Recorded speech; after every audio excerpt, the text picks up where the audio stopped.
Hey, what's up YouTube? Today I'm here to unbox the Laowa FF2 14mm f4 C&D Dreamer lens. What a name for the lens, right? It's a lens made in China. So Laowa is a Chinese manufacturer which is kind of well known for their pretty affordable lenses and their rare selection of lenses, because they generally make lenses that are fairly niche in a sense. For example, the 14 or 15 macro, which is pretty well known in the industry, but they also have a lot of ultra wide that's lacking in some of the native mounts of whether it be the Nikon Z, the Canon RF, or other camera systems. The package actually looks fairly cheap compared to the Canon or Nikon or Sony packages, which I don't really mind, just the packaging, right? What matters is the lens inside.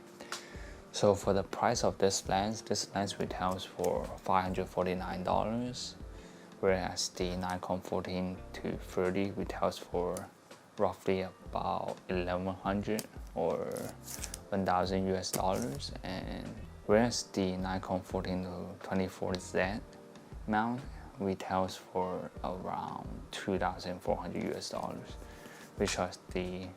which is the most expensive out of all of them. I actually have the 14 to 30 recording right now, and we have the 14 to 24 right here.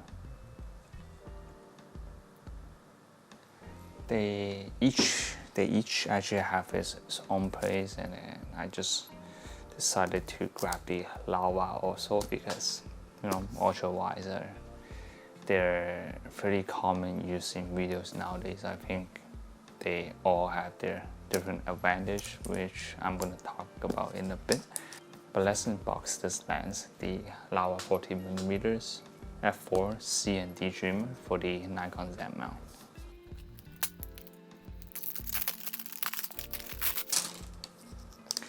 These plastic wrap, again, people don't notice it, but I think you only get these plastic wraps nowadays from China, I guess. And for the price, there are really no expectation for the packaging, really.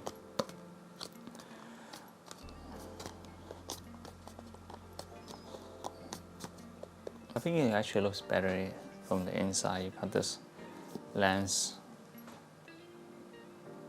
drawing right here, which is pretty nice. And then when you open it, wow. So this color I actually dig. It's not something typical that Canon or Nikon, any lens manufacturer would go for. It's like a very colorful.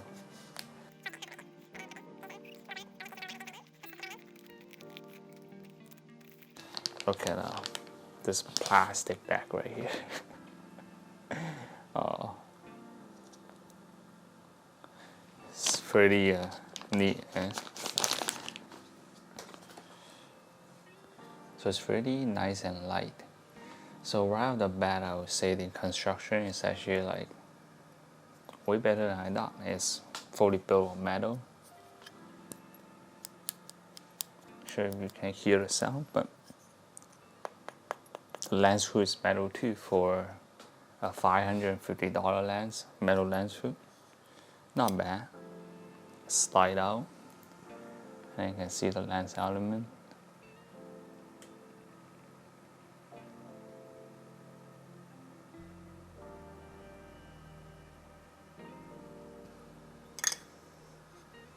So far it looks very promising. The aperture ring has only a couple stops labeled it on the lens. So we got 4, 5.6, 8, 11, 22. So you only have a couple stops labeled right there, since it's an ultra wide, and you got this pretty smooth focus ring. It's actually very smooth, the focusing ring. The focus throw of this lens is pretty short, since it again is an ultra wide, and it's actually a lot smoother than I thought. You can see how short the focus throw distance is. So you go from here, the focus throw is very short. You go from here to here.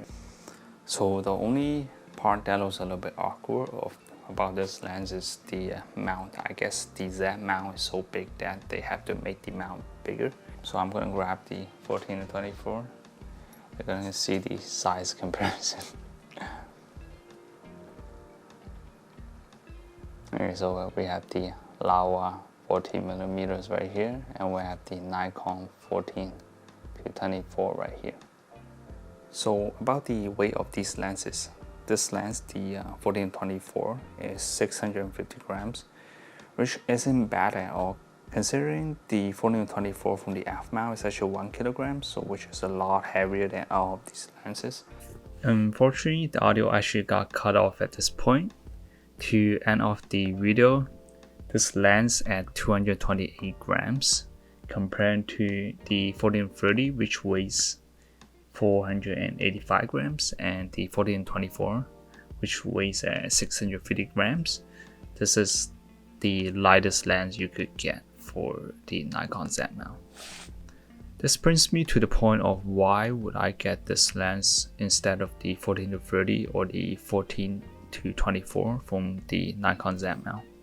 If you are someone that's mainly shooting video and are looking for an ultra wide, then this lens actually has some attributes that's actually better than the other two lenses. So first off, in terms of manual focusing, the focus range I would actually prefer these kind of manual focus ring compared to the focus by wire on the 14-30 and the 14-24 on the Nikon lens. And the other reason is that at 228 grams, you can pretty much use this lens on most of the gimbals out there, and you can shoot it for a long time. For gimbal usage, I really recommend getting this type of lighter lens and a prime lens.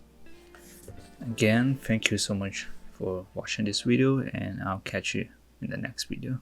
Thanks, bye.